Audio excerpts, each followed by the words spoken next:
Na-taste mo na ba? Kasi me, not yet!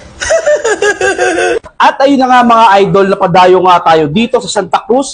Located dito mga idol sa Bambang Street, corner Felix Huertas. Eto nga pala mga idol, yung Lola Eli Tapsilugan since 1989. Grabe mga idol. Sabi nga kanina ng apo ni Lola Eli, dati daw 10 pesos na yung kanilang tapsi. At ngayon for only 90 pesos na mga idol. Umorder din tayo ng kanilang sisig. Ayan, tikman na natin to. Hindi ako makapigil eh. Let's go. Itlog. Grabe oh. Tikman natin mga idol, yung kanilang tapa.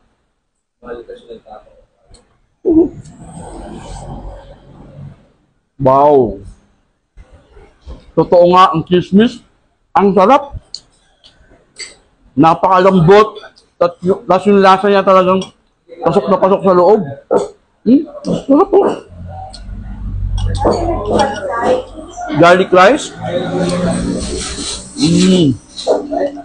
Ang sarap ng garlic rice.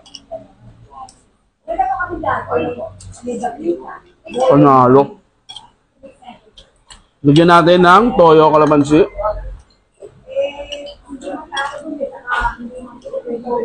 Ano? Panalo ng top dilaw. Ang sarap. Malaki yung hibla niya mga idol. Talaga yung quality. Masarap na masarap. Wala akong masabi. Napakalambot pa.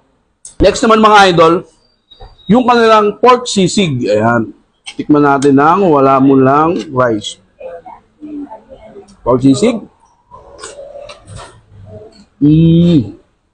Panalo rin. Ang sarap din nitong pork sisig nila mga idol. Malinamnam siya. Lagay natin sa rice. Toyo. Si Eric, ang sarap ramen. Highly recommended. Totoo naman, masarap talaga mga idol. Kung mapapadpad kayo rito sa Santa Cruz, Manila, mga idol, punta nyo tong Lola Eli's. Talagang panalo yung tapa nila. Dadaling ko rito yung buong pamilya ko. Mama mo pati ex mo. Pati tayo doon. Ex power. Yan. Sarap. Grabe. Kaya sa mga followers natin na malapit dito, Santa Cruz, Manila, punta nyo to at dayuin nyo na tong Lola Eli's. Diba? Napakasarap na tapsilog, sisig at marami pang iba. Si Boss Eric, tinan mo. Exercise, please! Open sila mga idol, 9 a.m. to 2 a.m. Tama ba? 2 a.m. daily sila mga idol. Monday to Sunday, dayuhin nyo na to. So, para mga idol, bibigay nyo na to. Ang sarap ng tapa nila. Yun lang, finish na.